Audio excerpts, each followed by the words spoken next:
யார் இந்த சுனிதா வில்லியம்? இவங்களுக்கும் இந்தியாவுக்கும் என்ன சம்மந்தம்? இவங்களோட கடந்து வந்த பாதை, அது மட்டும் இல்லாம இவங்களோட காதல் வாழ்க்கைய பத்தி நம்ம இன்னும் கொஞ்சம் விரிவா பார்க்க போறோம்.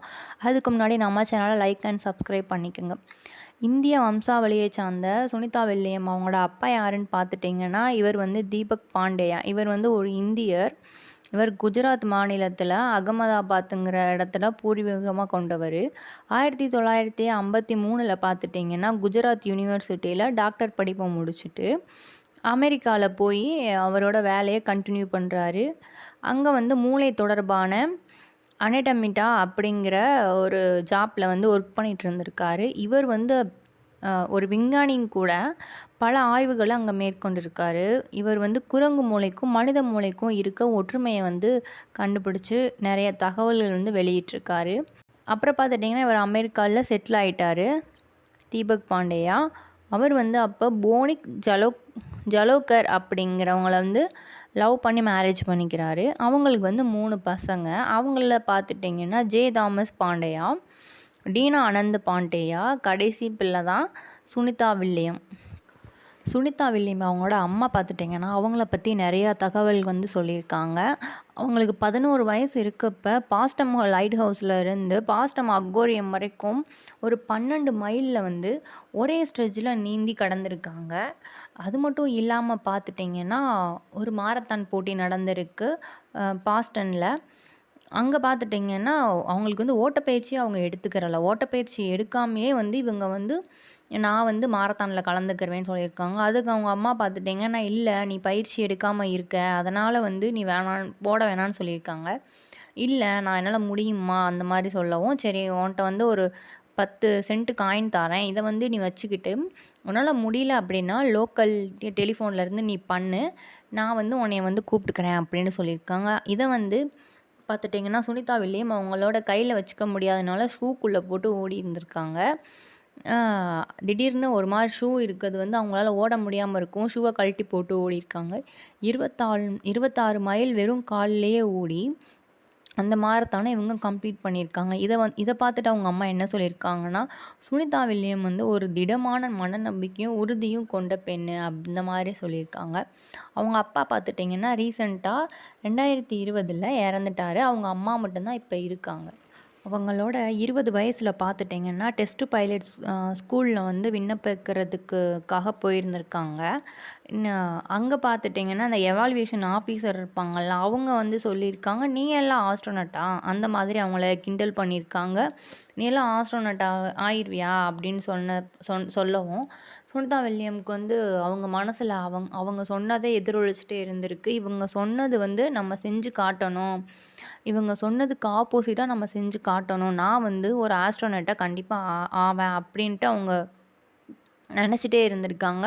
இது வந்து அவங்க வந்து அவங்களோட சொந்த ஒரு இன்டர்வியூலையுமே அவங்க சொல்லியிருக்காங்க. இவங்களோட கணவர் பார்த்துட்டிங்கன்னா மைக்கேல் வில்லியம். இவர் வந்து காவல்துறையில் பணிபுரிஞ்சிட்ருக்காரு. இவங்களோட கணவரை பற்றி அதிகமான இன்ஃபர்மேஷன் இல்லை, ஏன்னா அவங்க வந்து மீடியாக்குள்ளே அதிகமாக வந்ததில்லை. அதனால் இவங்களுக்கு பார்த்துட்டிங்கன்னா 2 பேரும் ஒன்றா தான் இருக்காங்க. ஆனால் பயாலஜிக்கல் சில்ட்ரன்ட்டு அப்படின்ட்டு யாரும் இல்லை. குழந்தைங்கள தத்தெடுத்து வளர்க்குறோன்னு அவங்களுக்கு ஆசை இருக்குது. அது மட்டும் இல்லாமல் பார்த்துட்டிங்கன்னா இவங்களுக்கு வந்து செல்ல பிராணிகளில் நாய்கள்னால் ரொம்ப பிடிக்கும். இவங்க வீட்டில் இப்போ ஒரு 5 நாய்களை வச்சு வளர்த்துட்ருக்காங்களாம். இவங்களுக்கும் இவங்களோட கணவருக்கும் 2 பேருக்குமே நாய்கள்னால் ரொம்பவே இஷ்டம். அதனால தான் 2 பேருமே 2 ஃப்ரெண்ட்ஷிப் ஆகியிருந்திருக்காங்க. அது மட்டும் இல்லாமல் பார்த்துட்டிங்கன்னா 2 பேருமே இந்து மதத்தை 2 பேருமே இந்து மதத்தை தான் பின்பற்றிட்டுருக்காங்க. அனபோலிஷா அப்படிங்கிற 1987 தான் நோபல் அகாடமி அப்படிங்கிறதுல படிச்சுட்டு இருந்திருக்காங்க. அங்கே தான் இவங்க வந்து அவங்களோட கணவரான மைக்கேல் வில்லியம்மை வந்து சந்தித்து லவ் பண்ணி 2 பேருமே மேரேஜ் பண்ணிக்கிட்டாங்க. இவங்களோட மேரேஜ் பார்த்துட்டிங்கன்னா ரொம்பவே சிம்பிளாக தான் பண்ணியிருக்காங்கங்க. இவங்களோட பிறந்ததெல்லாம் பார்த்துட்டிங்கன்னா 1965 ஓகியோ மாகாணத்தில் தான் பிறந்திருக்காங்க. 1983 பார்த்துட்டிங்கன்னா நீடம் ஹை ஸ்கூலில் அவங்களோட ஸ்கூலிங்கை முடிச்சுட்டு யுனைடெட் ஸ்டேட் நோபல் அகாடமியில் சேர்ந்துருக்காங்க. அதுக்கப்புறம் 1987 ஃபிசிக்கல் சயின்ஸ் பிஜி முடிச்சிருக்காங்க. அதே 1987 யூஎஸில் நேவி ஆஃபீஸர் ட்ரைனிங்கில் போய் சேர்ந்துருக்காங்க. அத முடிச்சுட்டு 1989ல் ஹெலிகாப்டர் பைலட்டாக இருந்திருக்காங்க. இவங்க பார்த்துட்டிங்கன்னா நிறையா மிஷின்ஸ் ஆப்ரேஷன்ட்டு நிறையா வந்து இவங்க பண்ணியிருந்திருக்காங்க. அது மட்டும் இல்லாமல் 30 டிஃப்ரெண்ட் ஏர்க்ராஃப்டில் 3000 மணி நேரம் வந்து பறந்த அனுபவம் இவங்களுக்கு தான் இருக்குது. அப்புறம் பார்த்துட்டிங்கன்னா 1995ல் ஃப்ளோரிடா என்ஜினியரிங் மேனேஜ்மெண்ட் முடிச்சிருக்காங்க. இவங்க பார்த்துட்டிங்கன்னா நிறைய டெஸ்ட் பைலட்டில் பண்ணிகிட்டு இருந்ததுனால நிறையா வந்து அவங்க ஆஸ்ட்ரோனட் கூட பேசி பழகி இருந்திருக்காங்க. இதெல்லாம் அவங்களோட விண்வெளி வீரர்களோட அவங்களோட எக்ஸ்பீரியன்ஸ்லாம் பார்க்க இவங்களுக்கு ரொம்ப ஆர்வமாகி முன்னாடி இருந்ததை விட ஒரு ஆஸ்ட்ரோனட் ஆகணுங்கிற ஆசை வந்து இப்போ தான் அவங்களுக்குள்ளே அதிகமாக வந்துச்சு. அந்த மாதிரி சொல்லியிருந்திருக்காங்க. இவங்க கிட்ட இருந்த அந்த பைலட் அனுபவமும் அது மட்டும் இல்லாமல் அந்த இன்ஜினியரிங் மேனேஜ்மெண்ட்டு எல்லாம் சேர்த்து தான் இவங்கள வந்து ஒரு நல்ல ஒரு ஆஸ்ட்ரோனட்டாக மாற்றிருக்கு. இதனால் வந்து நாசா வந்து இவங்களை வந்து 1998ல் நாசா ஒரு ஆஸ்ட்ரோனட் கேண்டிடேட்டாக வந்து ஏற்றுக்கிட்டாங்க. பதிவு பண்ணவும் இவங்க பார்த்துட்டிங்கன்னா ஒரு வெட்டினரி டாக்டர் ஆகணும்னு தான் அவங்களுக்கு ஆசை. ஆனால் இவங்க அதை விட்டுட்டு ஃபிசிக்கல் சயின்ஸ் முடிச்சிட்டாங்க. ஆனால் இவங்க மறுபடியும் பார்த்துட்டிங்கன்னா 2006 டிசம்பர் 9ல் சுனிதா வில்லியம் வந்து ஃபஸ்ட்டு ஸ்பேஸ் ஷட்டில் டிஸ்கவரி ப்ரோக்ராமில் முதலாக விண்வெளிக்கு போயிருக்காங்க. பார்த்துட்டிங்கன்னா சர்வதேச விண்வெளி மையத்துக்கு 71 க்ரூ போயிருக்கு. அதில் இவங்க பார்த்துட்டிங்கன்னா 14-15ல் போயிருக்காங்க. 14வது க்ரூலையும் 15வது க்ரூலையும் போயிருக்காங்க. இவங்க அந்த 14வது க்ரூவில் போயிட்டு திருப்பி வரல 1 இயராக 2006ல் போயிட்டு. ஆனால் 2007ல் ஜூன் 22 தான் திரும்பி வராங்க. அது 15வதாக போன க்ரூவில் அந்த வேலையும் முடிச்சுட்டு 2007 ஜூன் 22லாம் திரும்பி வராங்க. மொத்தம் 192 நாள் பார்த்துட்டிங்கன்னா அவங்க வந்து ஸ்பேஸ்லேயே இருந்திருக்காங்க.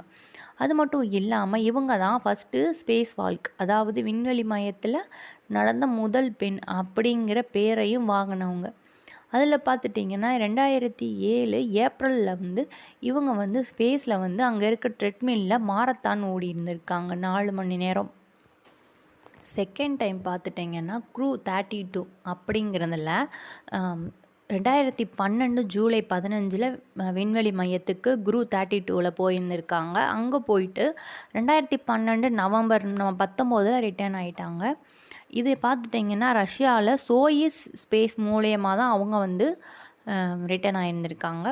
அது மட்டும் இல்லாமல் ஸ்பேஸ் வாக் வந்து இவங்க 9 முறை பண்ணியிருக்காங்க. அது மட்டும் இல்லாமல் 62 மணி நேரம் 60 மினிட்ஸ் இது அதிகமாக ஸ்பேஸில் நடந்தது இவங்க மட்டும்தான். 2015 போயிங் ஸ்பேஸ் எக்ஸ் அப்படிங்கிற ஒரு கம்பெனி வந்து இவங்களை வந்து சூஸ் பண்ணியிருந்திருக்காங்க ட்ரெயின் பண்ணுறதுக்கு. CST-100 ஸ்டார் லைனில் வந்து இவங்க போய் செக் பண்ணியிருந்திருக்காங்க. ஸ்டார் லைனில் போயிட்டு ஒரு 8 டேஸில் ரிட்டர்ன் ஆகுற மாதிரி இருந்திருக்கு. ஆனால் பார்த்துட்டிங்கன்னா 9 மாதம் ஆயிடுச்சு. ஜெயிலை விட கொடுமையாக இருக்கும் அந்த இடம்.